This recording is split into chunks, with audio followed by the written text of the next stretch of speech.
والعاقبة للمتقين والصلاة والسلام على رسولنا الأمين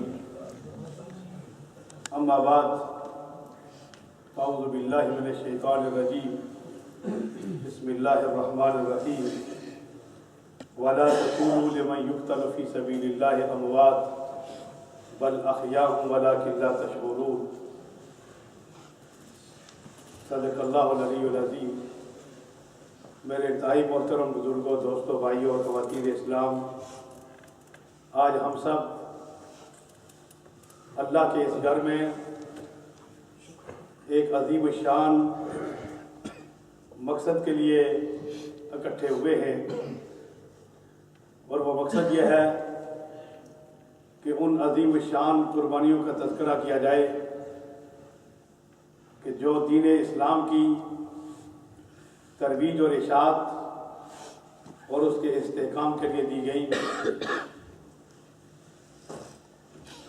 آج اس حوالے سے خصوصی خطاب محترم المقام مفتی محمد فاروق الوی صاحب کا ہوگا۔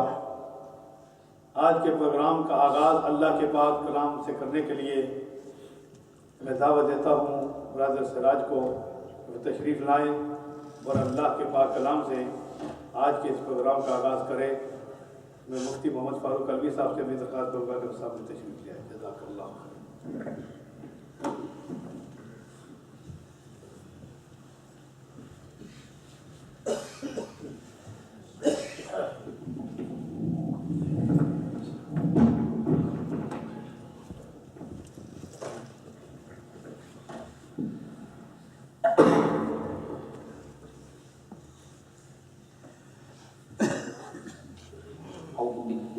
من الشيطان الرجيم بسم الله الرحمن الرحيم تبارك الذي بيده الملك وهو على كل شيء قدير الذي خلق الموت والحياة ليبلوكم أيكم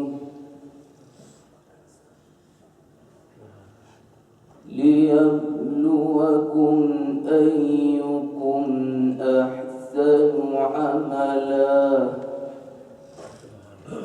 وهو العزيز الغفور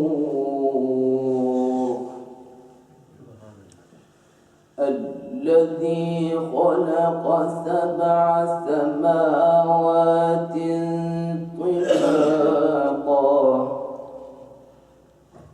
ما ترى في خلق الرحمن من تفاوت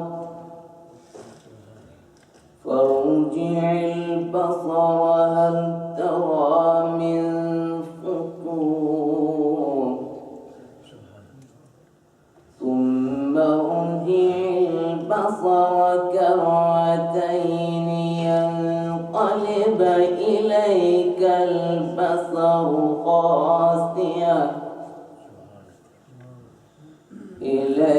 البصر خاسئا وهو حسير ولقد زينا السماء الدنيا بمصابيح وجعلناها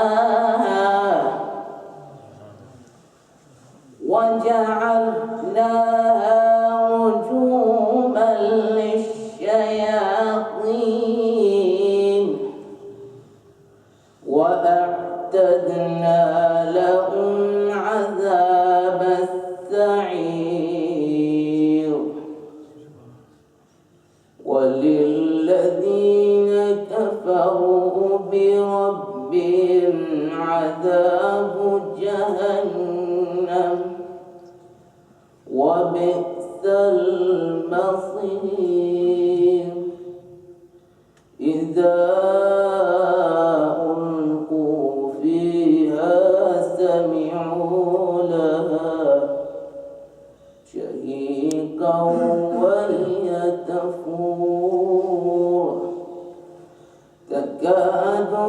يتميز من الغيظ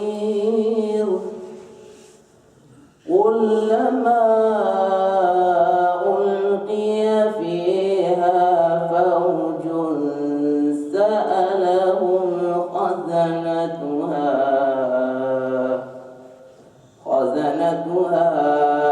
ألم يأتكم نذير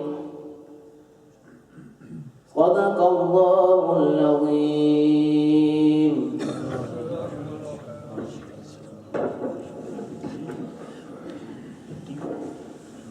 جزاک اللہ خیر. اور اب نظم پیش کرنے کے لیے آپ کی جانی پہچانی شخصیت جناب ضیاء الاسلام صاحب تشریف لاتے ہیں. میں ان سے درخواست کروں گا کہ وہ تشریف لائیں اور آج کے موضوع کی مناسبت سے ایک خوبصورت نظم آپ کے سامنے پیش فرمائیں.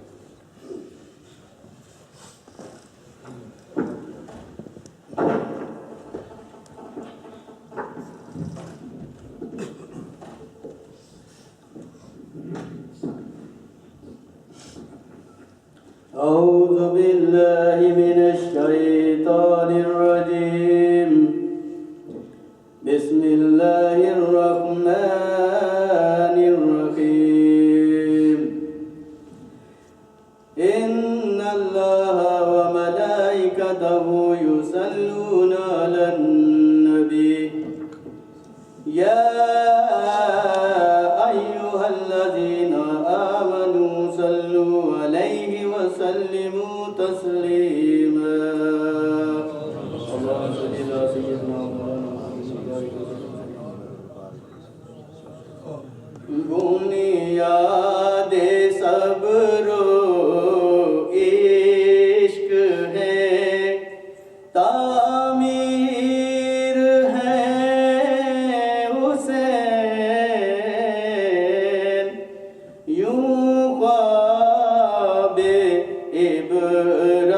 ابراہیم کی تعبیر ہے حسین.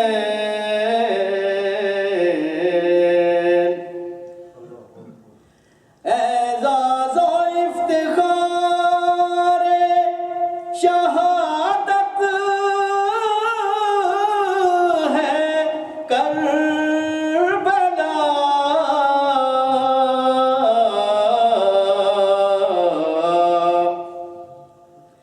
اعزاز و افتخار شہادت ہے کربلا. لوحے جبیں پہ وقت کی تحریر ہے حسین. بنیاد صبر و عشق ہے تعمیر ہے حسین. آئی جو ان کی یاد تو ہر درد مٹ گیا.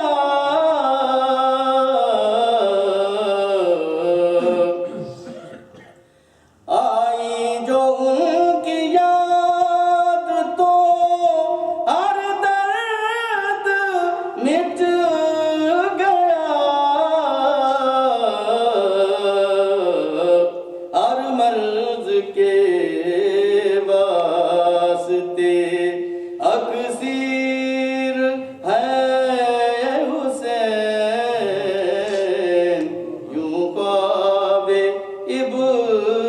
ابراہیم کی تعبیر ہے حسین.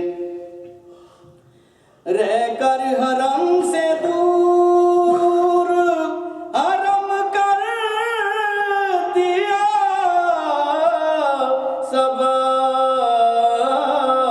ثبات. حرم کر دیا ثبات. ہر بت کدے میں نعرے ہر بت کدے میں نعرے تکبیر ہے حسین بنیاد صبر و عشق ہے تعمیر ہے حسین ہر عید کربلا میں زمانے کے واسطے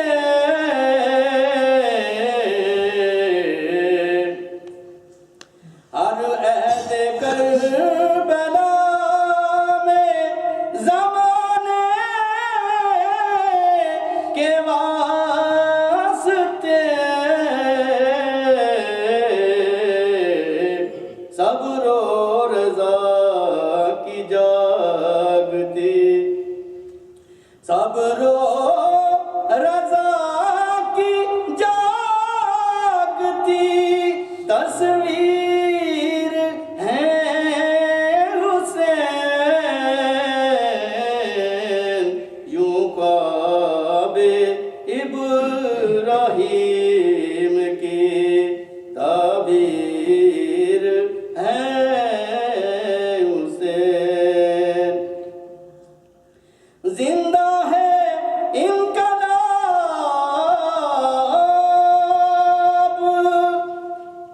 زندہ ہے انقلاب صدائے حسین سے صدائے حسین سے زندہ ہے انقلاب صدائے حسین سے والعصر کی زمانے میں والعصر کی زمانے میں تفسیر ہے حسین بنیاد صبر و عشق بنیاد صبر و عشق ہے تعمیر ہے حسین یوں کعبے ابراہیم کی تعبیر ہے حسین یوں کعبے ابراہیم کی تعبیر ہے حسین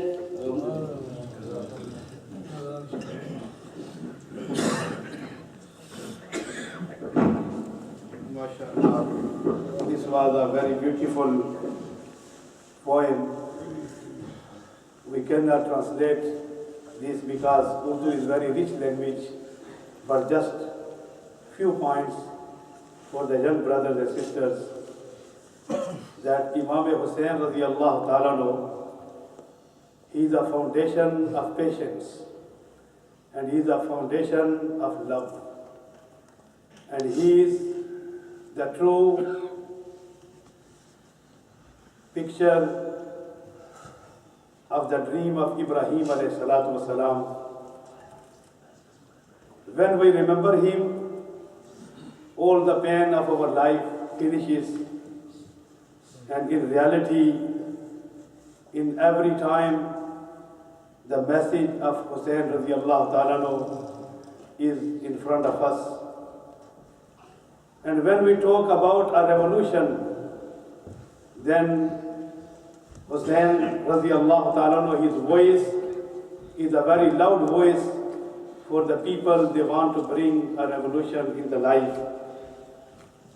And if you want the real tafsir of Surah Al-Asr, that who are the people, they are above from all the kind of losses. After Ibrahim alayhi salatu wasalam, if you see the followers of Ibrahim alayhi salatu wasalam, this is Hussain radiyallahu ta'ala anhu. This was very beautiful point presented by brother Ziaul Islam Sahab. Alhamdulillah, centuries after centuries, the Muslims of the world, they remember the sacrificing of Imam Hussain radiyallahu ta'ala anhu, his family and his friends. But what is the message? Inshallah, Mufti Sahib is going to talk in detail. But just for young brothers and sisters, I would like to present just 3 messages from this great sacrificing. The first message is that the deen of Allah subhanahu wa ta'ala wants sacrifices from us. And if you see the history of Islam, it is full of sacrificing. Our beloved Prophet Muhammad sallallahu alayhi wa sallam and his family and his companions, they sacrificed everything in the way of Allah subhanahu wa ta'ala. In Makkah, Prophet Muhammad sallallahu alayhi wa sallam for 13 years, his life was very tough. His companions, they faced all kinds of the difficulties of life. They were forced to leave their homes, their property, their relatives, everything, to move to Medina only for the sake of Allah subhanahu wa ta'ala. And this lesson Prophet sallallahu alaihi wasallam taught in all of his companions and the family members. That is why when time came, and this was a very difficult time in the history of Islam, Imam Hussain radiyallahu anhu stood up. He traveled from Makkah and Medina, left Saudi Arabia, and came in the desert of Karbala and faced all kinds of the difficulties. Little babies and the children and the women, they were without food. And subhanallah, they gave their blood only for the sake of Allah subhanahu wa ta'ala. So this was the first message, that as a Muslim, we must be ready all the time to sacrifice anything for the sake of Allah subhanahu wa ta'ala. The second message was, and second message is, that do not compromise with the powers of evil. Even they are very powerful. Maybe for the time being, you will be humiliated. You will not be able to win. But you are not one of the losers, because a person who gives his life for the sake of Allah subhanahu wa ta'ala, Allah subhanahu wa ta'ala said in the Quran, وَلَا تَقُولُوا لِمَنْ يُقْتَلَ فِي سَبِيلِ اللَّهِ أَمْوَاتٌ بَلْ أَحْيَاءٌ وَلَكِنْ لَا تَشْعُرُونَ.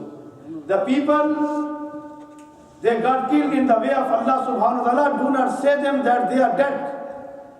بَلْ أَحْيَاءٌ, they are live. وَلَكِنْ لَا تَشْعُرُونَ, but you are not aware about their life. And the hadith of the Prophet sallallahu alaihi wasallam tells us that their sounds, they are in the birds and they are flying in Jannah, in paradise. They are not the dead, they are the live. And they are not only the live people, they give life to the Muslim community. And the third message is that even in difficult time, this is a job of a Muslim to convey the message of Allah subhanahu wa ta'ala.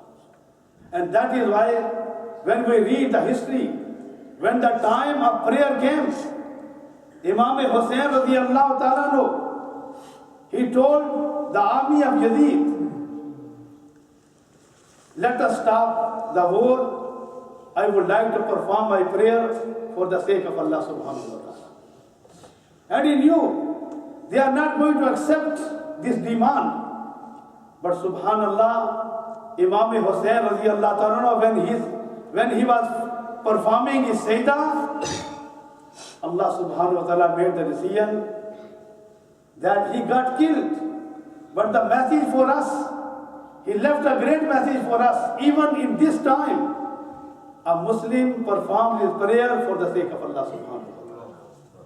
This was a prayer of a mujahid, prayer of a shaheed, prayer of a person who was the grandson of Prophet sallallahu alaihi wasallam, but he sacrificed himself, his sons, and his member of the families, and then his friends, everybody for the sake of Allah subhanahu wa ta'ala. That is why, subhanallah, in Urdu, just I was reading yesterday, these were very beautiful shares, that har ibtada se pehle, har intaha ke baad, ذات نبی بلند ہے ذات خدا کے بعد. دنیا میں احترام کے قابل ہیں جتنے لوگ، میں سب کو مانتا ہوں مگر مصطفیٰ کے بعد. قتل حسین اصل میں مرگ جدید ہے، اسلام زندہ ہوتا ہے ہر کربلا کے بعد. تو what does it mean that ہر ابتدا سے پہلے، before the starting of everything، ہر انتہا کے بعد، after the end of everything، ذات نبی بلند ہے. The personality of Prophet ﷺ is high, and high after Allah subhanahu wa ta'ala. The most high is Allah subhanahu wa ta'ala, after Allah subhanahu wa ta'ala is Muhammad sallallahu alaihi wasallam. And then all the people in this world, they deserve my love and my respect. The most respect is for Prophet Muhammad sallallahu alaihi wasallam. And the last part is very beautiful. Qatl Hussain asal mein marg Yazid hai. That the martyrdom of Hussain radiyallahu ta'ala anhu is real life. He is still live. Why? Because his message is in front of us. But who is dead? Yazid. And that is why a few years ago, Maulana Mashhadi Sahib Rahmatullah alayhi delivered a very beautiful speech here about Imam Hussain. He said, he asked us in the gathering, how many people their names are Hussain, or the part of their name is Hussain, and mashallah, more than 100 people they raised their hand. They said, my name is Hussain, or the part of my name is Hussain. And then Maulana Sahib said, how many Yazid are here? There wasn't any. So Maulana Sahib said, this is a proof that Hussain is everywhere, but we cannot find Yazid anywhere. So this is the message. Inshallah, Mufti Sahib is going to speak in detail about the message of the martyrdom of Imam Hussain radiyallahu anhu about his life. تو میں ان کو بلاتا ہوں کہ وہ تشریف لائیں اور اس موضوع پر آپ کے سامنے خطاب فرمائیں. مفتی محمد فاروق عربی صاحب، جزاک اللہ خیر.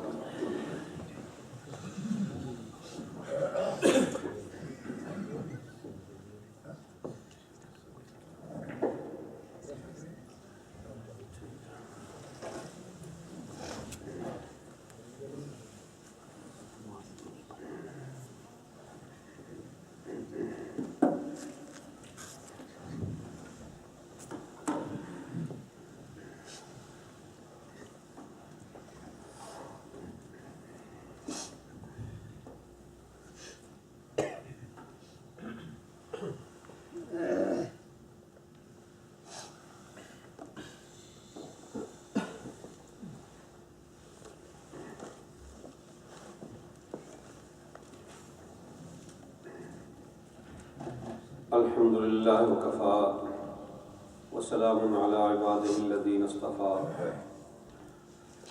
خصوصا على سيد الرسل وخاتم الأنبياء نشهد أن لا إله إلا الله وحده لا شريك له ونشهد أن محمدا عبده ورسوله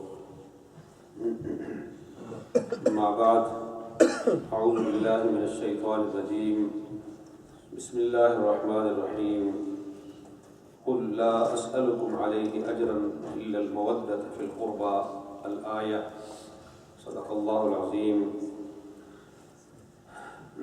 وصدق رسوله النبي الكريم سبحان ربك رب العزة عما يصفون وسلام على المرسلين والحمد لله رب العالمين. شاہ است حسین، پادشاہ است حسین، دین است حسین، دین پناہ است حسین، سر داد نہ داد دست در دست یزید حقا کے بنائے لا الہ است حسین۔ اس دار و رسم کی محفل میں حق کہنے کا دستور نہیں، میں اس رسم کو بدلوں گا، یہ بات بتانے آیا ہوں۔ معزز اور محترم المقام حضرت علامہ مفتی عبدالمجید ندیم صاحب، حاضرین مجلس، خواتین و حضرات، السلام علیکم ورحمۃ اللہ وبرکاتہ۔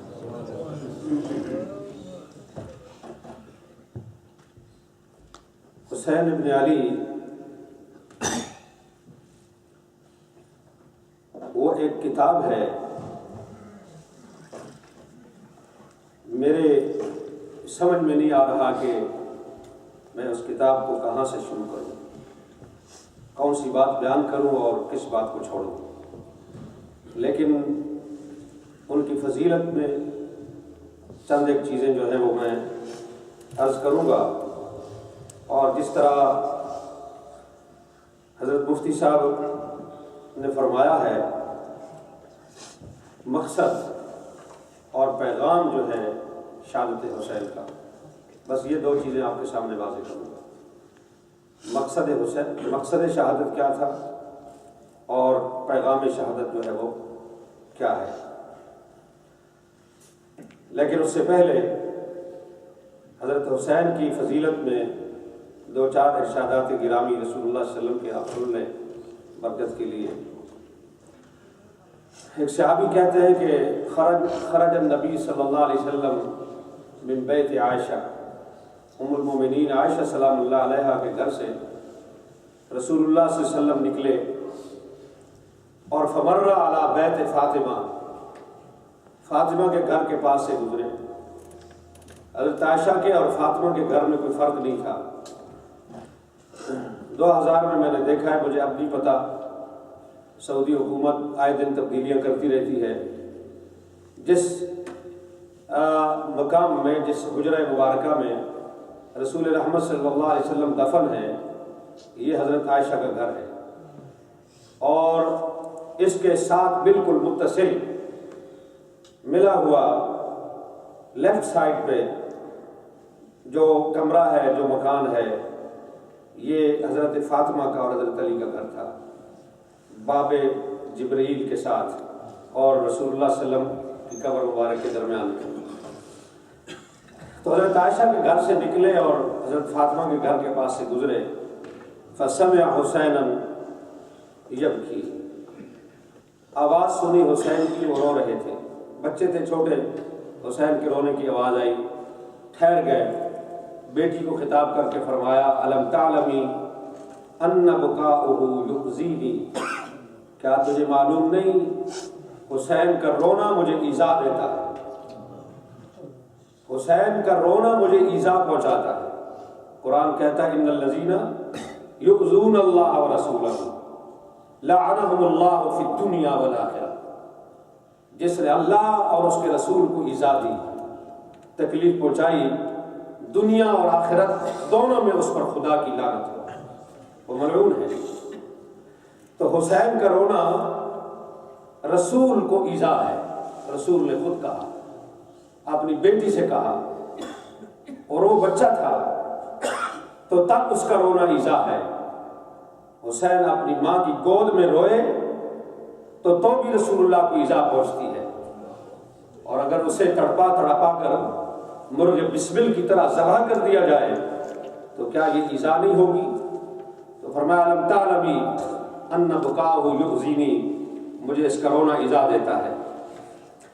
عمر بن دینار کہتے ہیں کہ ان نبی صلی اللہ علیہ وسلم کان یسجد، رسول اللہ صلی اللہ علیہ وسلم مسجد میں نماز میں تھے، سجدے کے اندر گئے، اور حسین جو ہے یلقا علی ظہرہ، حسین ان کے پیٹھ کے اوپر سوار ہو گئے، اور فیضا رفع رأسہ، جب نبی صلی اللہ علیہ وسلم اپنا سر اٹھاتے تو حسین کو سجدے سے جب سر اٹھانا چاہتے تو حسین کو اٹھا کر رکھ دیتے، اور جب دوبارہ سجدے کے اندر جاتے حسین پھر سوار ہو جاتے آپ کی پیٹھ کے اوپر، پھر آپ سجدے سے اٹھنا چاہتے جب تو آپ اس کو اٹھا کے رکھ دیتے. یہ بار بار ہوتا رہا. آج جو شاید علماء فتویٰ دے دیں مفتیان کرام کہ اگر آپ اس طرح نماز میں کریں گے تو یہ عمل کثیر ہو جائے گا اور آپ کی نماز ٹوٹ جائے گی، لیکن پیغمبر کی نماز تو نہیں ٹوٹی. ہاں، میرے اور آپ کے بچے اگر ایسا کریں تو ممکن ہے ٹوٹ جائے، لیکن حسین اگر سوار ہوتا ہے اور پیغمبر اس کو اتارتا ہے، بٹھاتا ہے، وہ سوار ہوتا ہے، پیغمبر بٹھاتا ہے، نہ یہ عمل کثیر شمار کیا گیا، نہ پیغمبر کی نماز ٹوٹی، نہ پیچھے پڑھنے والوں کی ٹوٹی. یہ حسین کا مقام ہے. عبداللہ بن شداد نے کہا کہ خرج علینا رسول اللہ صلی اللہ علیہ وسلم فی احدى صلاۃ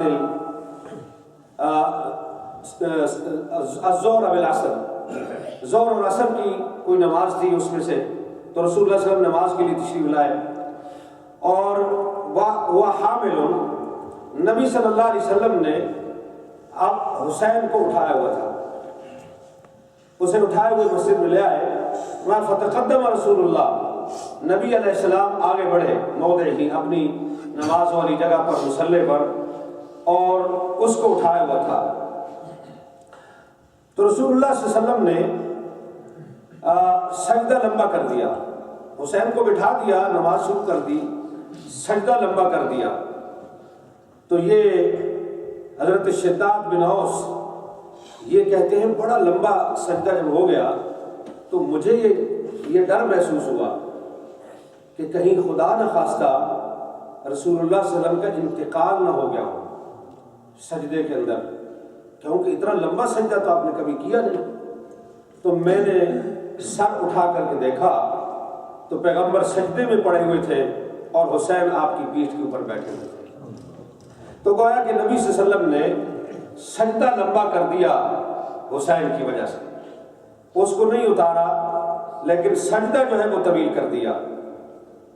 ان الغلام راکب علی ظہرہ، میں نے دیکھا کہ حضور کی پیٹھ کے اوپر بچہ بیٹھا ہوا ہے.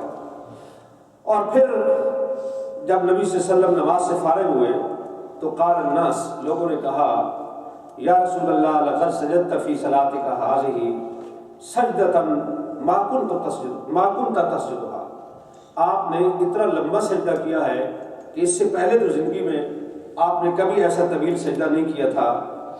افشیء امرت بہ، کیا آج آپ کو یہ حکم آ گیا ہے کوئی اس قسم کا کہ سجدہ جو ہے وہ لمبا کر دیا جائے؟ او کان یوحی الیک، یا آپ کے اوپر کوئی وحی آئی ہے کہ اب آئندہ کے لیے سجدے کا دستور بدل گیا ہے، اب لمبا ہوا کرے گا؟ تو نبی صلی اللہ علیہ وسلم فرمایا کل ذالک لم یکن، دونوں باتیں نہیں ہوئی، کچھ بھی نہیں ہوا. ولکن ابنی، لیکن میرا یہ بیٹا یہ میرے اوپر سوار تھا. فکرہت ان اعجلہ، میں نے یہ ناپسند کیا کہ میں اپنے بیٹے کو اپنی پیٹھ سے اتار دوں. سجدہ اللہ کا تھا، اللہ کی عبادت ہو رہی تھی اور امت جو اس وقت تھی، امت ساری نبی صلی اللہ علیہ وسلم کے پیچھے سجدے میں پڑی ہوئی تھی. حضور نے اپنا سجدہ اللہ کی اس عبادت کو، امت کا سجدہ لمبا کر دیا، لیکن حسین کو تکلیف نہیں دی. گویا عبادت کے دستور بدل دیے حسین کی وجہ سے. لیکن وہ جو میں نے عرض کیا نا کہ تیرے اس دار و رسل کی محفل میں حق کہنے کا دستور نہیں، یہ حسین کے اوپر صادق آتی ہے بات. میں کربلا میں اس لیے آیا ہوں کہ میں اس رسم کو بدلوں گا، میں یہ بات بتانے آیا. یہی حضرت حسین کا مقصد شہادت ہے. اس کو بدلنے کے لیے حضرت حسین جو ہے وہ آئے. اور بہت ساری چیزیں ہیں جو بیان کی جا سکتی ہیں حضرت حسین کی فضیلت میں. احادیث کی کتابیں جو ہیں وہ اس بات سے بھری پڑی ہیں. لیکن میں یہ مسئلہ آپ کو سمجھانا چاہتا ہوں کہ آخر وہ کیا چیز تھی کہ جس نے حضرت حسین کو اتنی عظیم قربانی دینے کے لیے جو ہے وہ آمادہ کیا. کچھ لوگوں کا خیال یہ ہے کہ وہ حکومت وقت کے باغی تھے، انہوں نے بغاوت کی، اور جب بھی کوئی باغی گروہ اٹھے گا کسی بھی دستوری حکومت کے خلاف تو حکومت کا کوئی حق حاصل ہے کہ وہ باغیوں کو کچل دے۔ حسین باغی تھے حکومت کے، اور حکومت نے اپنا فرض نبھایا اور ان کو کچل دیا گیا۔ اور بھی بہت ساری باتیں ہیں جو اس سلسلے میں کی جاتی ہیں، لہٰذا میں یہ واضح کرنا چاہوں گا کہ کیا وہ باغی تھے، حکومت کی بغاوت کرنے آئے تھے؟ باغی وہ ہوتا ہے جو حکومت کے ساتھ ٹکراتا ہے، جو لڑنے کے لیے آتا ہے، جو قتال کرنے کے لیے آتا ہے۔ حسین قتال کرنے کے لیے، لڑائی کرنے کے لیے نہیں آئے تھے، بلکہ وہ ایک تبدیلی کی غرض سے نکلے تھے، کچھ ذہنوں کو بدلنے آئے تھے۔ جب دشمن کے ساتھ ٹکر لی جاتی ہے، لڑائی کی جاتی ہے، قتال کیا جاتا ہے، تو پھر اہل بیت کو لے کر کے نہیں آیا جاتا، بلکہ پھر لڑنے والے سپاہی جو ہیں ان کو ساتھ لے کر نکلا جاتا ہے۔ اور جب ذہنوں کی تبدیلی مقصود ہوتی ہے تو اہل بیت نکلتے ہیں۔ قرآن ہمیں بتاتا ہے، سورہ آل عمران میں ہے، نبی صلی اللہ علیہ وسلم نے فرمایا جب نصارہ نجران آئے، نجران کے عیسائی آئے مدینہ منورہ میں اور مبالغے کی بات ہوئی، تو اس وقت رسول اللہ صلی اللہ علیہ وسلم نے فرمایا کہ اس طرح کرو، ہم اپنے آپ کو لے کر آتے ہیں، تم اپنے آپ کو لے کر آؤ، ہم اپنی عورتوں کو لے کے آتے ہیں، تم اپنی عورتوں کو لے کے آؤ، ہم اپنے بچوں کو لے کر آتے ہیں، تم اپنے بچوں کو لے کر کے آؤ۔ پھر وہاں ہم دعا کرتے ہیں کہ ہم میں سے جو باطل پر ہو اللہ اس کو تباہ کر دے، اللہ اس کو ہلاک کر دے۔ یہ آیت مبارکہ بڑی مشہور ہے سورہ آل عمران میں۔ تو یہ ان نصارہ نجران کے ساتھ رسول اللہ لڑنے نہیں نکلے تھے، قتال نہیں کرنے نکلے تھے، ان کے ذہن کو بدلنا تھا۔ آل بیت کو لے کر کے آئے، صحابہ اور بھی بہت تھے، اور ہر ایک کی اپنی شان ہے، ہر ایک کی اپنی فضیلت ہے، اپنی جگہ پر ہر ایک کا بڑا مقام ہے، لیکن صحابہ میں سے کسی کو لے کر کے نہیں آئے، صرف آل بیت کو لے کر کے نکلے۔ حسین جب مکے سے کربلا کی طرف چلے تو وہ صرف آل بیت کو لے کر کے چلے، وہ اور کسی کو ساتھ لے کر کے نہیں نکلے۔ راستے میں لوگ قافلے کے اندر شامل ہوتے گئے اور افراد کے اندر اضافہ ہوتا گیا، لیکن بنیادی طور پر حسین جو ہے وہ صرف آل بیت کو لے کر کے نکلے تھے۔ کیا ذہن کی تبدیلی کرنی تھی؟ ذہنوں کو کیا ہو گیا تھا؟ دراصل وہ نظام جو رسول رحمت صلی اللہ علیہ وسلم نے امت کو دیا تھا اور جس کے اوپر خلفائے راشدین نے جو ہے وہ عمل کیا ہے، خلفائے راشدین نے اس نظام کو چلایا ہے، اور خلفاء میں سے سیدنا عمر بن الخطاب رضی اللہ عنہ، ان کا جو دور حکومت ہے، دور خلافت ہے، وہ اسلام کا ایک سنہری دور ہے۔ اگر اس کو اسلامی تاریخ سے نکال دیا جائے تو تاریخ اسلام میں باقی کوئی چیز نہیں بچتی۔ نبی صلی اللہ علیہ وسلم کے بعد کا جو دور ہے اس میں سے تو حضرت عمر کا دور انتہائی جو ہے وہ سنہری دور تھا۔ بدقسمتی امت کی دیکھیے کہ حضرت عمر بھی قتل ہوئے اور حسین بھی قتل ہوئے، درمیان میں علی بھی قتل ہوئے، عثمان بھی قتل ہوئے، لیکن اور یہ چاروں جو قتل ہیں، ان چاروں کے پیچھے ایک داستان ہے، ان چاروں کے پیچھے ایک کہانی ہے اور منصوبہ ہے، ایک خاص مقصد کے تحت انہیں قتل کیا گیا ہے، اور وہ مقصد یہی تھا کہ پیغمبر نے جو دستور دیا ہے، جو نظام زندگی دیا ہے، اس کے اوپر چلنا ہمارے لیے مشکل ہے، اس دستور کو بدلا جائے، اس نظام کو تبدیل کیا جائے، اور یہ لوگ جو ہیں یہ اس راستے کی رکاوٹ ہے۔ جب تک یہ رکاوٹیں دور نہیں ہوں گی تو ہم اپنے اس نظام کو بدل نہیں سکتے۔ حضرت عمر کی شہادت کے متعلق عام طور پر علماء بیان کرتے ہیں، خطیب حضرات بھی، مورخین نے بھی یہی بات لکھی ہے بڑے تواتر کے ساتھ کہ مغیرہ بن شعبہ کا ایک غلام تھا مجوسی، ابو لؤلؤ فیروز، اس کے اوپر ٹیکس لگا ہوا تھا 1 دینار ٹیکس اس کا آقا مغیرہ بن شعبہ اس سے لیا کرتا تھا۔ تو اس نے حضرت عمر سے یہ آ کر شکایت کی کہ میرا آقا جو ہے وہ مجھ سے زیادہ ٹیکس لیتا ہے، آپ اس سے سفارش کیجیے میری اس کے آگے کہ میرا یہ ٹیکس کم کروا دیجیے۔ تو حضرت عمر نے کہا کہ کام کیا کرتے ہو؟ کہا چکیاں بناتا ہوں۔ فرمایا تمہاری یہ جو صنعت گری ہے، تمہارا یہ جو کام ہے، اس کام کے مقابلے میں یہ کوئی زیادہ ٹیکس نہیں ہے، یہ ٹھیک ہے۔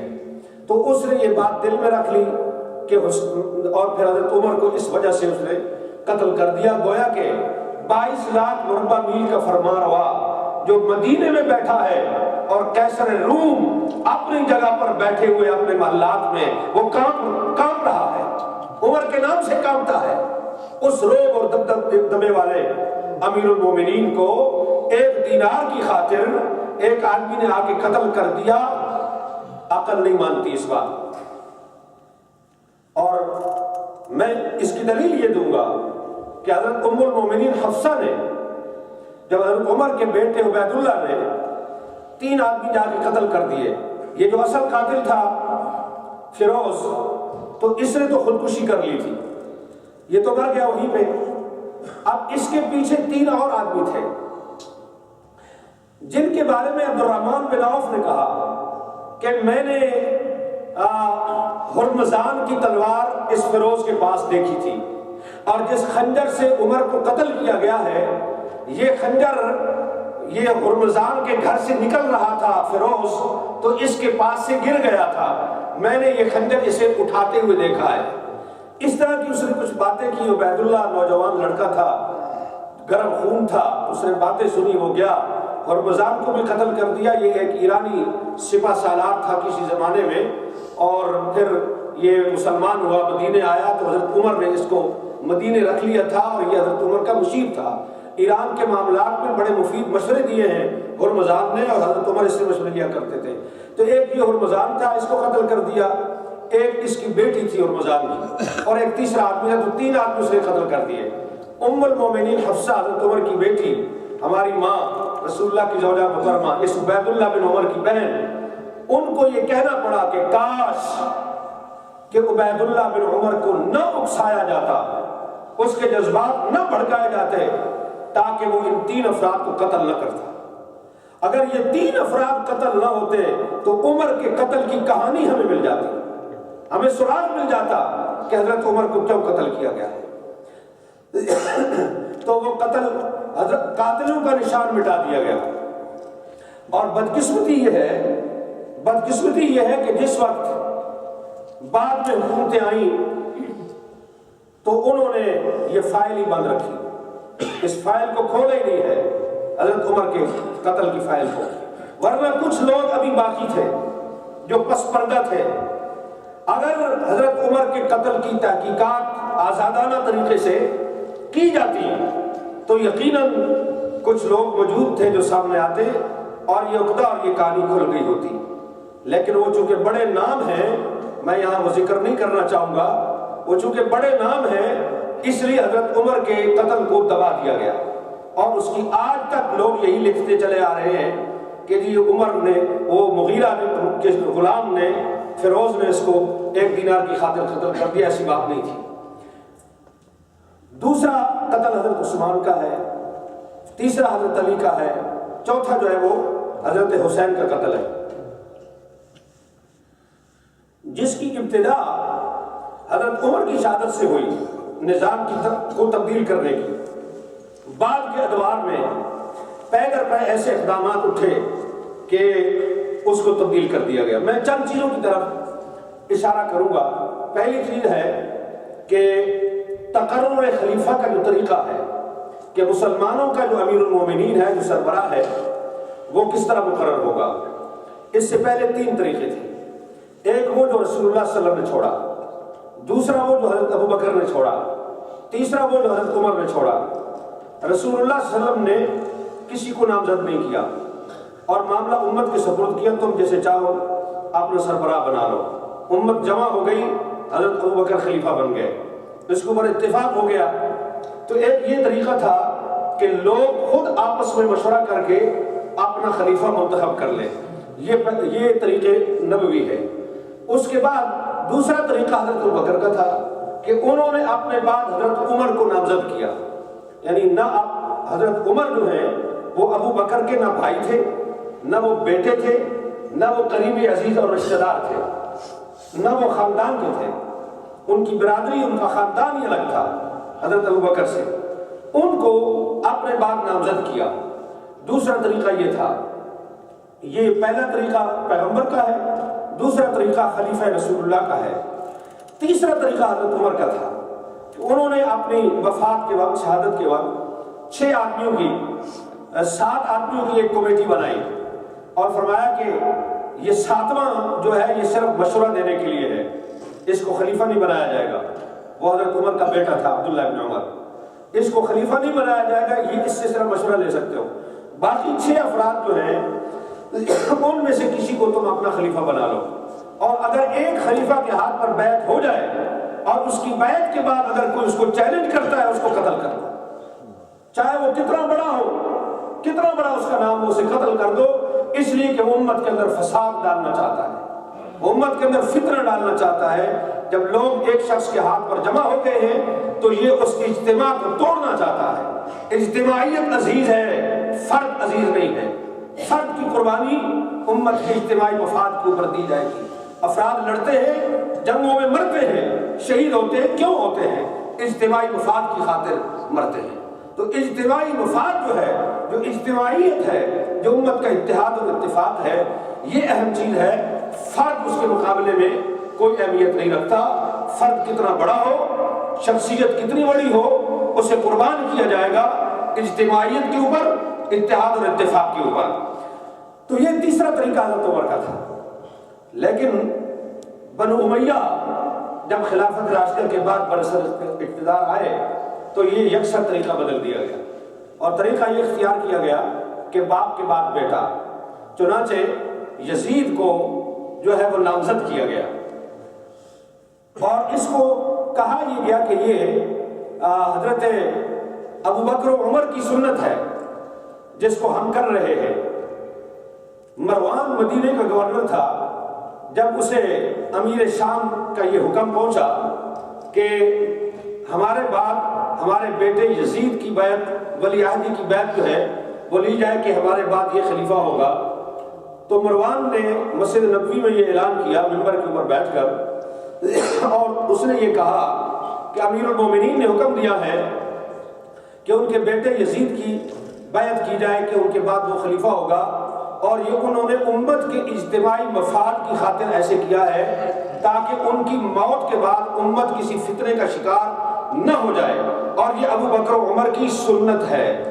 اب جو مجمع، جو لوگ بیٹھے ہوئے تھے، ان میں عبد الرحمن بن ابی بکر بھی تھے، حضرت ابوبکر صدیق کے بیٹے اور ام المومنین عائشہ کے سگے بھائی، وہ بھی وہاں بیٹھے ہوئے تھے۔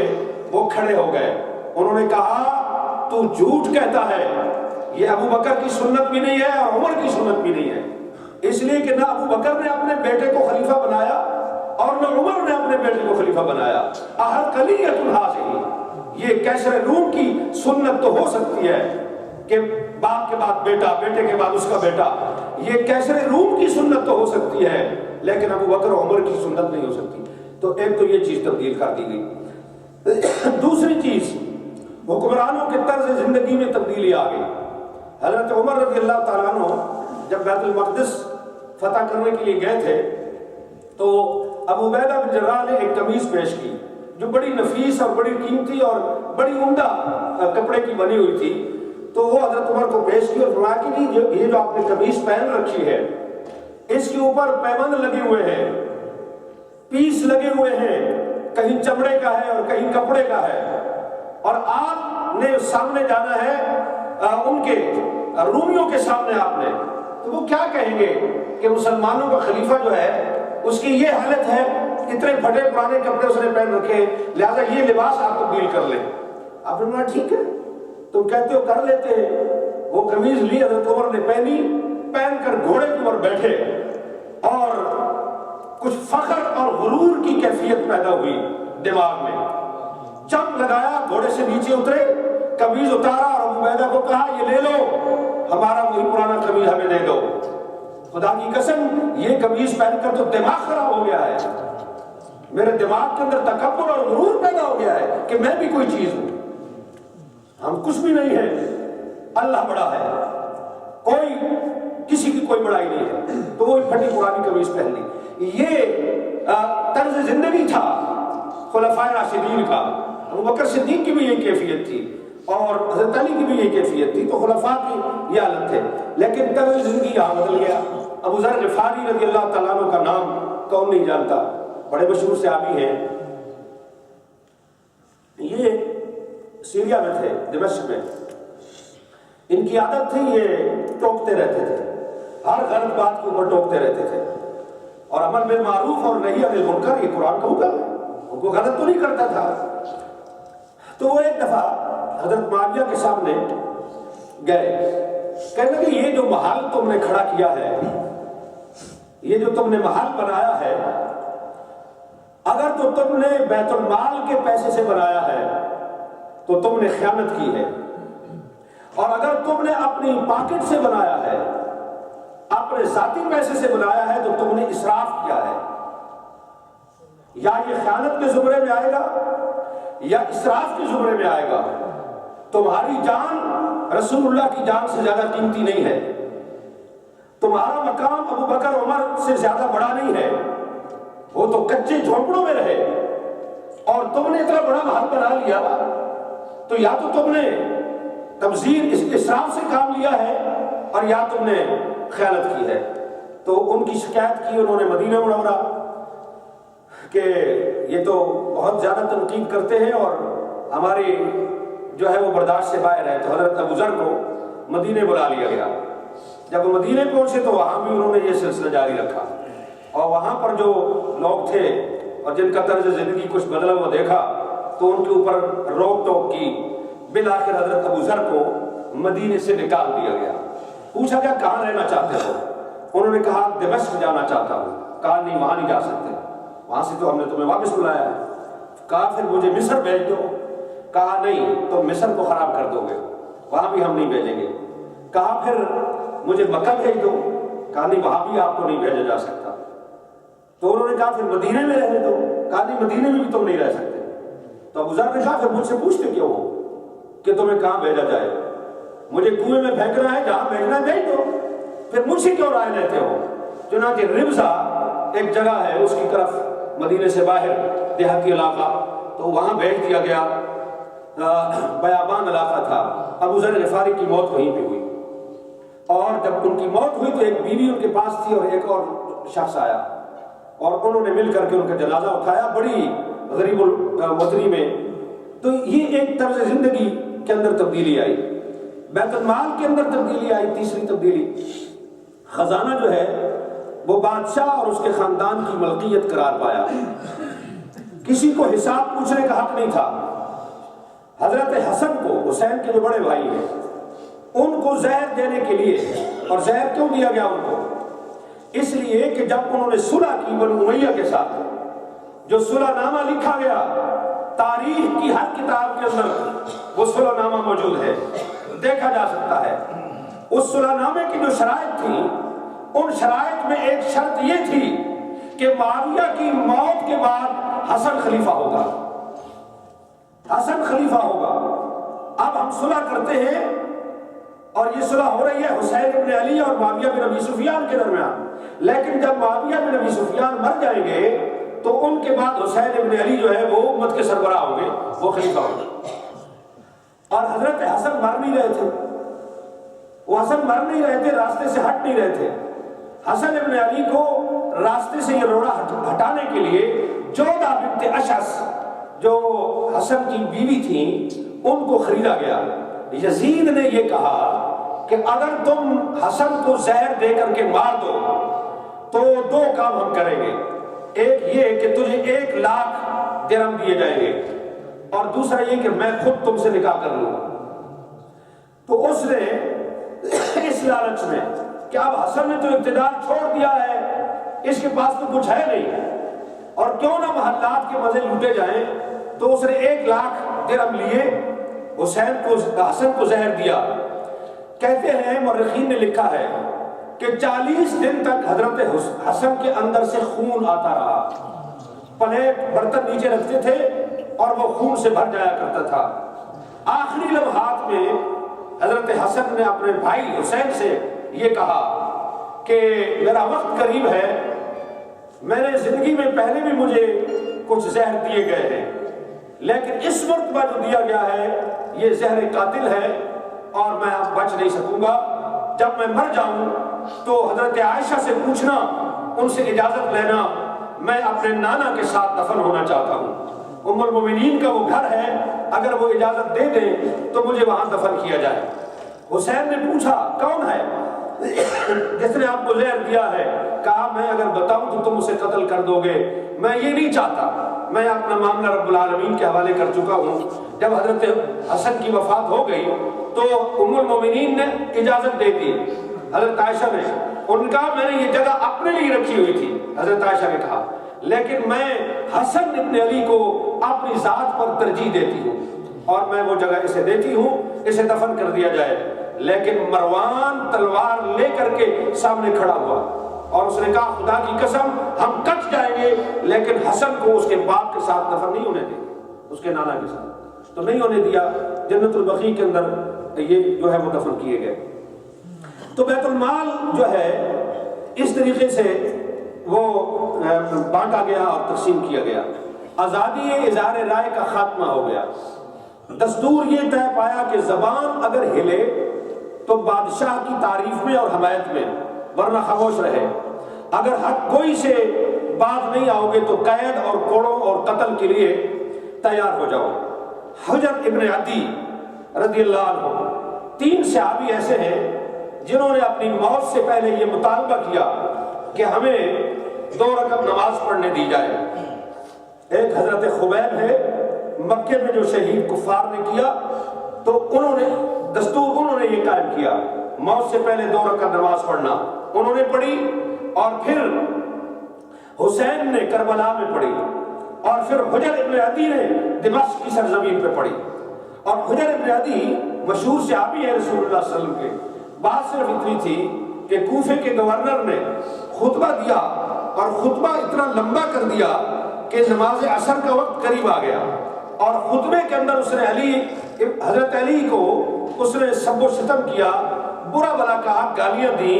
یہ حجر ابن عدی کھڑے ہو گئے، انہوں نے سنگریزے اٹھایا اس کی طرف پھینکے، چھوٹی چھوٹی کنکریاں، نفرت کا اظہار کیا، اور اس نے ایک بڑا لمبا پرچہ لکھا، دمشق میں بھیجا انہوں نے دارالحکومت میں، اور اس نے کہا کہ حجر جو ہے یہ باغی ہے، اس کے ساتھ پورا جتھا ہے، اگر اس کو نکیل نہ ڈالی گئی تو کوفے میں تمہارا گورنر نہیں رہ سکتا اور تمہاری حکومت سے کوفہ نکل گیا، سمجھ لیجئے۔ یہ جھوٹی کہانی تھی جو گھڑی گئی اور اس کے اوپر جھوٹی شہادتیں جو ہیں وہ قائم کی گئی، اور یہ وہاں چلا گیا، وہاں بھیجا گیا۔ حضرت حجر جو ہے ان کو پاؤں میں لوہے کی بیڑیاں ڈال کر کے کوفہ سے دمشق پیدل روانہ کیا گیا۔ ان کے ہاتھ بندھے ہوئے تھے اور پاؤں کے اندر بیڑیاں پڑی ہوئی تھیں۔ جب وہ دمشق پہنچے، کیس وہاں پیش ہوا، تو بغیر حجر ابن عدی جو ہیں ان سے پوچھے بغیر، صرف وہ جو پرچہ گورنر کوفہ نے وہاں بھیجا تھا زیاد بن ابی نے، تو صرف اس کو دیکھ کر کے فیصلہ کر دیا گیا کہ یہ لوگ قابل گردن زدنی ہیں، ان کو قتل کر دیا جائے۔ چنانچہ جب مقتل میں، قتل گاہ میں ان کو لے جایا گیا تو جو جلاد تھے، سر کاٹنے وہ قتل کرنے والے، انہوں نے کہا کہ ہمیں حکم ہے کہ اگر حجر علی کو گالی دے دے، اس کو برا کہہ دو تو تمہاری سزا معاف ہے۔ حجر نے کہا اگر کوفہ کے اندر میرے کان علی کو گالی سن نہیں سکے تو میری زبان کیسے علی کو گالی دے سکتی ہے؟ یہ نہیں ہو سکتا، میں مرنے کے لیے تیار ہوں۔ چنانچہ قتل کیے گئے۔ قتل سے پہلے انہوں نے وصیت کی اپنے ساتھیوں کو کہ جب میں مر جاؤں میری یہ بیڑیاں نہ اتاری جائیں، میرے یہ کپڑے بھی نہ اتارے جائیں، کوئی اور کفن نہ دیا جائے، مجھے انہی کپڑوں میں دفن کیا جائے اور مجھے غسل بھی نہ دیا جائے، میں اسی خون کے ساتھ، انہی کپڑوں کے ساتھ، انہی بیڑیوں کے ساتھ قیامت کے دن اٹھوں گا، اور میں ان چیزوں کو لے کر رب العالمین کے سامنے استغاثہ دائر کروں گا کہ میرے مالک پوچھ ان سے کہ یہ ظلم میرے اوپر کیوں اٹھایا گیا۔ اور آج مرنے کے بعد بھی 1500 سال کے بعد پھر دوبارہ اس کے اوپر ظلم ڈایا گیا۔ یہ جو سیریا میں لڑائی ہو رہی ہے یہ ایک الگ موضوع ہے، اس کے اوپر میں بات نہیں کرتا، لیکن جو نام نہاد مجاہدین بالر رہے جو اپنے آپ کو مجاہدین کہتے ہیں، ان مجاہدین نے یہ کیا ہے کہ حضرت حجر ابن عدی کی قبر گرائی ہے، قبر اکھاڑی ہے، حضرت حجر کی میت نکالی ہے۔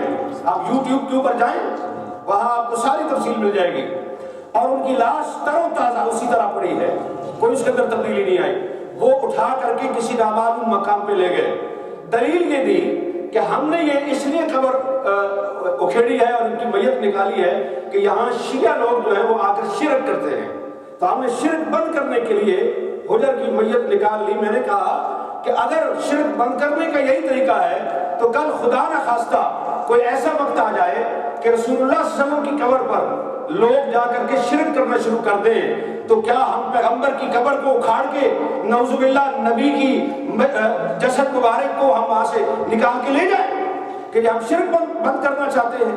شرک بند کرنے کا یہ طریقہ نہیں ہے۔ امر بالمعروف کرو، نہی عن المنکر کرو، جو قرآن نے بتایا ہے۔ کوئی شرک بند کرتا ہے تو کرے، نہیں کرتا تو نہ کرے۔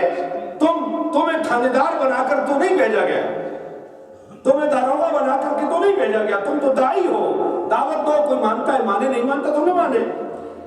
تو یہ تیسرے انہوں نے موت سے پہلے جو ہے وہ نماز پڑھی۔ تو یہ میں نے واقعہ حضرت حجر کا ایک آپ کے سامنے رکھا، اور بہت ساری مثالیں ہیں۔ یہ آزادی اظہار رائے میں قدغن تھی۔ نسلی اور قومی عصبیتیں جو ہیں ان کو زندہ کیا گیا۔ اسلام نے قومی اور جاہلی تعصب کو ختم کیا تھا۔ سورہ الحجرات کے اندر مشہور آیت کریمہ موجود ہے، قرآن نے حکم دیا ہے، پیغمبر کی متعدد احادیث ہیں۔ تو تعصب قومی جو ہے، فرمایا کہ جو عصبیت کے اوپر مرا وہ جاہلیت کی موت مرا۔ رسول اللہ صلی اللہ علیہ وسلم کا فرمان ہے کہ جو تعصب کی موت مرا وہ جاہلیت کی موت مرا، وہ اسلام کی مسلمان کی موت وہ نہیں مرا۔ تو کیا ہوا؟ یہاں قبائل کے اندر دوبارہ تعصب جو ہے وہ پیدا کیا گیا، یہاں تک کہ ایک وقت ایسا آیا کہ جب جامع بنو امیہ جو جامع مسجد ہے دمشق کی، اس کے اندر 2 محراب تھے، 2 مصلے تھے، جمعہ کے دن 2 خطبے ہوتے تھے، 2 جماعتیں ہوتی تھی، 5 وقتہ نمازوں کے اندر الگ الگ 2 امام امامت کرتے تھے۔ اور یہ بھی نہیں کہ ایک وقت میں ایک نے کر لی تو دوسرا اس کے بعد آ جائے، دونوں ایک ہی وقت میں کھڑے ہو جایا کرتے تھے۔ تو امام کے پیچھے نماز پڑھنا تو دور کی بات ہے، یہ قبائل جو ہیں یہ ایک صف میں کھڑے ہو، ایک دوسرے کے ساتھ کھڑے ہونے کے لیے تیار نہیں تھے۔ عصبیتیں یہاں تک جو ہیں انہوں نے سر اٹھایا، حکم دیا گیا کہ اگر کوئی آدمی مر جائے تو جنازہ صرف عربی آدمی پڑھا سکتا ہے، کسی اجمی کو جنازہ پڑھانے کا حق نہیں ہے، مرنے والا چاہے اجمی ہو یا عربی ہو، لیکن جنازے کا امام عربی ہوگا، غیر عرب آدمی جنازہ نہیں پڑھا سکتا۔ اور اگر کوئی عالم موجود نہیں ہے، کوئی بالغ آدمی عرب موجود نہیں ہے جنازے میں، تو دیکھا جائے گا کہ عربیوں کا کوئی چھوٹا بچہ ہے یا نہیں۔ اگر کوئی نابالغ بچہ بھی موجود ہے تو وہ جنازہ پڑھائے گا، کوئی اجمی شیخ اور عالم جو ہے اس کو حق نہیں ہے کہ وہ ایک عرب معصوم بچے کے ہوتے ہوئے وہ آگے ہو جائے اور جنازہ پڑھا دے۔ تو عرب و عجم جو تھی اس کے اندر یہ تفریق کی گئی۔ ایک وقت وہ تھا جب بصرہ سے کچھ لوگ جو نو مسلم تھے، جنہوں نے اسلام قبول کیا تھا، وہ نکلے اور ان کو نکالا گیا، اور جب نکالا گیا تو انہوں نے بازو سر پہ رکھے ہوئے تھے، واہ محمدہ واہ محمدہ، ہائے محمد ہائے محمد پکارتے ہوئے جا رہے تھے کہ ہم نے کون سا جرم کیا ہے تیرا کلمہ پڑھ کر کے کہ ہم سے ٹیکس بھی لیا جا رہا ہے، جزیہ، ہم سے جزیہ لیا جا رہا ہے۔ زبردستی نکالا گیا کہ تم جاؤ دیہاتوں میں کھیتی باڑی کرو، اگر تم شہروں میں رہو گے ہماری زمینوں میں کھیتی باڑی کون کرے گا، ہم بھوکے مر جائیں گے۔ عمر بن عبدالعزیز نے دستور بدلا، وہ بڑا مشہور قول ہے حضرت عمر بن عبدالعزیز کا۔ انہوں نے کہا کہ محمد صلی اللہ علیہ وسلم کو اللہ تعالیٰ نے چنگی محرر بنا کر نہیں بھیجا تھا، چنگی وصول کرنے والا بنا کر نہیں بھیجا تھا، محمد صلی اللہ علیہ وسلم کو اللہ نے داعی بنا کر بھیجا تھا، پیغمبر بنا کر کے بھیجا تھا۔ تو یہ معصول اور یہ چیز، اور انہوں نے وہ چیزیں ختم کر دی تھی. تو حضرات محترم یہ تعصبات تھے جو وہاں قائم کیے گئے. اور پھر قانون کی بالادستی جو ہے وہ ختم کر دی گئی. خطبوں میں علی کو گالیاں دی گئی. جنگ کے دوران مخالفین کے سر کٹوا کر کے امیر وقت کے سامنے پیش کرنے کا طریقہ جاری کیا گیا. سب سے پہلا سر جو کٹا صفین میں عمار بن یاسر کا، اور وہ ان کے سامنے پیش کیا گیا. عبداللہ بن صفوان کا سر کاٹا گیا. عمارہ ابن حزم کا سر کاٹا گیا. عبداللہ ابن زبیر کا سر کاٹا گیا. مکے میں گشت کرایا گیا، مدینے میں گشت کرایا گیا، مکے سے دمشق تک تمام راستے میں جو شہر آئے ان میں گشت کرایا گیا. پھر دمشق میں کرایا گیا، اور پھر عمر ابن الحمد کا سر کاٹ کر کے دمشق کے اندر پھرایا گیا. 3 دن تک سولی پہ لٹکایا گیا، اور پھر اتار کر اس کی بیوی کی گود میں ڈال دیا گیا. یہ اسلام کے اندر طریقہ جو ہے وہ وہاں سے آغاز ہوا. اور پھر یہ وہ تبدیلیاں تھیں جو آہستہ آہستہ اس دور کے اندر ہوئی. حسین ابن علی ان تبدیلیوں کو دیکھ رہے تھے، اور وہ یہ چاہتے تھے کہ ان تبدیلیوں کا راستہ جو ہے وہ بند کیا جائے. اس لیے انہوں نے مکہ سے جو ہے وہ عراق کا سفر اختیار کیا. جھوٹ ہے جو کہتے ہیں کہ حسین نے 3 شرطیں پیش کی. حسین نے صرف ایک بات کی. جب اس کو گھیر لیا گیا کربلا میں تو انہوں نے کہا کہ مجھے واپس جانے دو، میں جہاں سے آیا ہوں میں واپس چلا جاتا ہوں. صرف یہ بات کی. یہ جو کہتے ہیں جی کہ حسین نے کہا یا مجھے واپس جانے دو، یا مجھے اسلامی سرحدوں پر جانے دو، اور یا مجھے دمشق بھیج دو، میں یزید کے ہاتھ میں ہاتھ دے دوں گا. اور یزید کے ہاتھ میں اس نے ہاتھ دینا ہوتا تو وہ موت کیوں قبول کرتا؟ یزید کے ہاتھ میں اس نے ہاتھ دینا ہوتا وہ مکے سے عراق کیوں آتا؟ جب مدینہ میں اس سے مطالبہ کیا گیا تھا کہ یزید کی بیعت کر لو تو وہ کر لیتے. وہاں سے بھاگ کر وہ مکے آ گئے، اور مکے سے وہ عراق آ گئے. انہوں نے اس کی بیعت کو قبول نہیں کیا. تو یہ ایک تاریخی جھوٹ ہے جو تواتر کے ساتھ لوگ اس کو دہراتے آ رہے ہیں. حضرت حسین میں وقت جو ہے وہ کافی ہو رہا ہے، بہت ساری چیزیں ہیں. میں بالکل آخر میں 2-3 باتیں کر کے اپنی گفتگو ختم کرتا ہوں. حضرت حسین کو جب شہید کر دیا گیا، حالانکہ شہید کرنا ضروری نہیں تھا، قتل کرنا ضروری نہیں تھا. یہ 72-73 آدمی تھے ٹوٹل، اور وہ 4500 کا لشکر تھا، اور ان کے پاس وقت کا جو اسلحہ تھا وہ موجود تھا. حسین کو گھیر کر کے بڑے آرام کے ساتھ گرفتار بھی کیا جا سکتا تھا، لیکن قتل کرنے پہ ترجیح دی گئی. اس لیے وہ کہتے ہیں نا رہے بانس نہ بجے واصل، بیج ختم کر دو تاکہ آئندہ معاملہ جو ہے وہ صاف ہو جائے اور ہمارے راستے کا روڑا جو ہے وہ نکل جائے. قتل کر دیے گئے، چلو معاملہ ختم ہو گیا. حسین قتل ہو گئے، تمہارے راستے کا روڑا دور ہو گیا. اور یہ کس پیغمبر کا طریقہ ہے، اور یہ کون سے دین اسلام کا قانون ہے کہ قتل کرنے کے بعد پیغمبر کے نواسے کا سر بھی کاٹ دیا جائے، اس کی گردن کاٹ دی جائے؟ مرے ہوئے قتل شدہ لاشے کے اوپر جا کر کے سینے میں بیٹھ کر کے جو ہے وہ سر کاٹا گیا، اور پھر نیزے پر چڑھایا گیا، اور پھر ابن زیاد کے سامنے کوفہ میں پیش کیا گیا، اور پھر یہاں سے چلا اور یزید کے سامنے پیش کیا گیا. اور یزید کے ہاتھ میں ایک چھڑی تھی، وہ اور اس چھڑی سے حسین کے ہونٹوں کو اوپر نیچے کر رہا تھا. چھڑی سے ایک صحابی اٹھے، انہوں نے کہا خدا کی قسم ہٹا لیں گے چھڑی، میں نے رسول اللہ کے ہونٹ دیکھے ہیں جو ان ہونٹوں کو چوم رہے تھے، میں نے اللہ کے پیغمبر کے ہونٹ دیکھے ہیں جو ان ہونٹوں کو چوس رہے تھے. یہاں بوسہ دیا ہے پیغمبر نے، ظالم تو ان کی توہین کرتا ہے. اس نے کہا تو اگر بوڑھا نہ ہوتا تو میں تجھے قتل کر دیتا.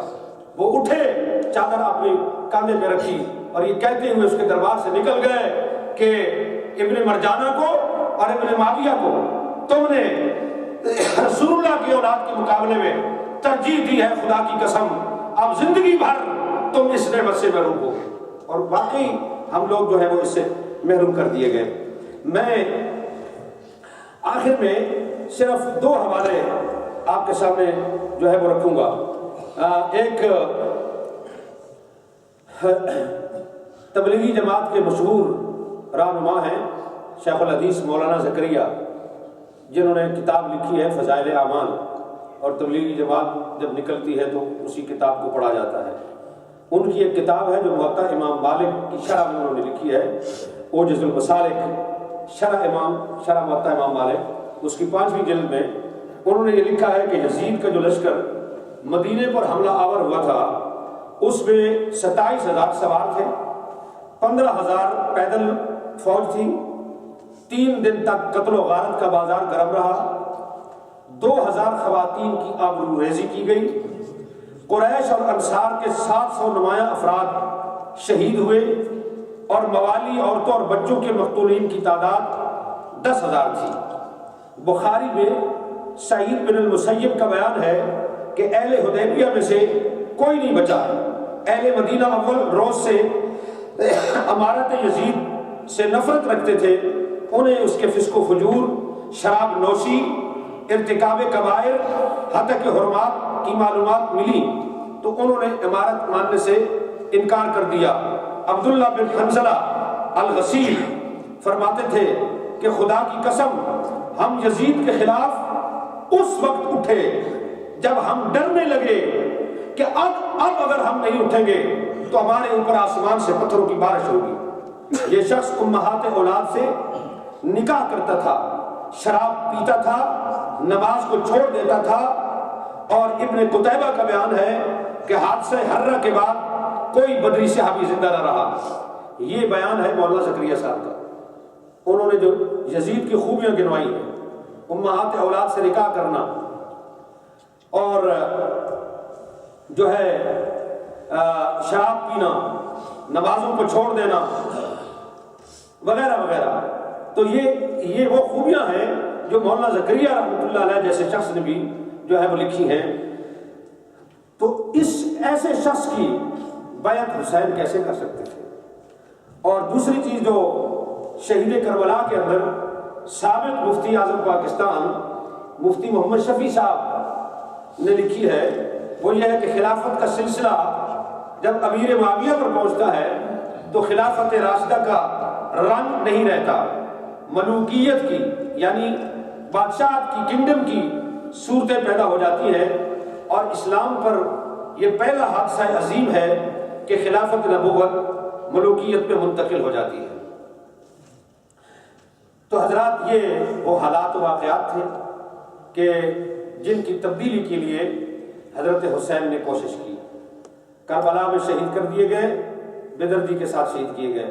ابوالکلام آزاد نے کہا اگر حسین پر نکلنے والے بہنے والے آنسو جمع کیے جائیں تو ایک بہتا ہوا دریا بن جائے۔ ان 1500 سال میں اس کے لیے جتنے آنسو بہائے گئے ہیں، آنسو تو بہائے گئے ہیں لیکن آنسو بہانے سے بات نہیں بنتی۔ صرف آنسو بہانے سے بات بنتی تو حسین مکے میں بیٹھ کر رو لیتے، مدینے میں بیٹھ کر رو لیتے، اپنی جان پیش نہ کرتے۔ بات صرف رونے سے معاملہ نہیں ہوتا بلکہ وہ جذبہ لے کر آگے نکلنا ہوگا۔ حسینیت کے پیغام کو جیسے مولانا کہہ رہے تھے، مولانا مشہدی علوم کے حوالے سے، حسین بہت ہیں لیکن یزید کوئی نام نہیں رکھتا، اس لیے کہ قتل حسین اصل میں مرگ یزید ہے۔ باطل مٹنے کے لیے آیا ہے، جا الحق وزحق الباطل، حق جو ہے وہ غلبے کے لیے آیا ہے۔ آپ حق کے ساتھی بنیں، آپ حق کے ساتھی بنیں، آپ حق کے حمیتی بنیں۔ یزیدان وقت سے ٹکرانا یہ حسین کی سنت ہے۔ آج پوری امت مسلمہ کے اندر، ہماری صفوں کے اندر بھی یزید موجود ہے، صفوں کے باہر بھی یزید موجود ہے۔ ہمیں اپنے اندر کے یزیدوں سے بھی ٹکراؤ کی کیفیت ہے۔ عافیہ صدیقی کو بیچ دیا گیا، مدرسہ حفصہ لال مسجد جلا دی گئی، بچیاں جلا دی گئی۔ ابھی کل جو ہے وہ پنڈی راجہ بازار میں مسجد تعلیم القرآن جو ہے وہ جلا دی گئی۔ 11 طالب علم، ایک بچے کو 70 گولیاں لگی ہیں، 70 گولیاں ایک کے سینے میں پیوست کی گئی۔ تو 11 طالب علم شہید کیے گئے، 4 نمازی شہید کیے گئے، اور سینکڑوں 100 سے اوپر لوگ ہیں کہ جو زخمی ہیں. تو یہ یزیدیت جو ہے وہ ناچ رہی ہے اور حسین کے ماننے والے جو ہیں وہ بالکل غافل بیٹھے ہیں. تو حسین کا میسج اور پیغام یہ ہے کہ باطل کے آگے نہ آپ جھکیں، نہ باطل کے آگے دبیں اور نہ باطل والوں کا ساتھ دیں. لا ترکنوا الی الذین ظلموا فتمسکم النار وما لکم من دون اللہ من اولیاء ثم لا تنصرون. نہ تمہارا کوئی مددگار ہوگا، نہ تمہارا کوئی حمایتی ہوگا. ظلم کوئی دوسرا کر رہا ہے، تم ظالم نہیں ہو. یہ سورہ ہود کی آیت ہے. ظلم تم نہیں کر رہے، ظلم کوئی اور کر رہا ہے، لیکن اس ظالم کے مقابلے میں تم خاموش ہو. تمہارا خاموش رہنا ظالم کی حمایت ہے، اور جو ظلم کے مقابلے میں خاموشی اختیار کرے گا ہم اس کو جہنم کی اتھاہ گہرائیوں کے اندر پھینکیں گے.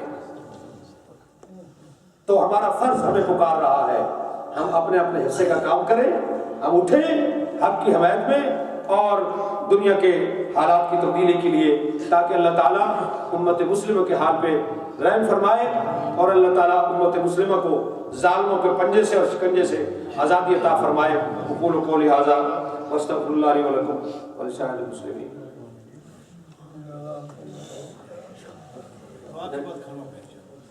الحمدللہ رب العالمین والصلاۃ والسلام علی رسول الامین. اللهم انا نسألك الهدى والتقى والعفاف والغنى اللهم وفقنا لما تحب وترضى اللهم احسن عاقبتنا في الامور كلها واجرنا من خزي الدنيا وعذاب الاخرة. الہ العالمین ہمارا کہنا، لوگوں کا سننا، یا اللہ اس کو قبول فرما. اس کے اندر جو ہم سے غلطی کوتاہی ہو گئی ہو الہ العالمین تو اسے اپنے فضل و کرم سے معاف فرما. حاضرین کا یہاں بیٹھنا تو اللہ قبول فرما. ہماری عبادات کو قبول فرما اور ہماری سیئات سے اور ہماری خطاؤں اور گناہوں سے الہ العالمین تو درگزر فرما. حضرت حسین کا جو راستہ ہے، جو شہادت کی راہ ہے، جو حق کی راہ ہے، اللہ اس راستے کو، اس طریقے کو ہمیں سمجھنے کی توفیق بھی عطا کر اور اس راستے میں چلنے کی توفیق بھی عطا کر. پوری امت مسلمہ کو ظالموں سے نجات عطا فرما، ظالموں کو خائب و خاسر فرما، بیماروں کو شفا نصیب فرما، جو وفات پا چکے ہیں ان کی مغفرت فرما. سبحان ربک رب العزت عما یصفون وسلام علی المرسلین والحمد للہ رب العالمین.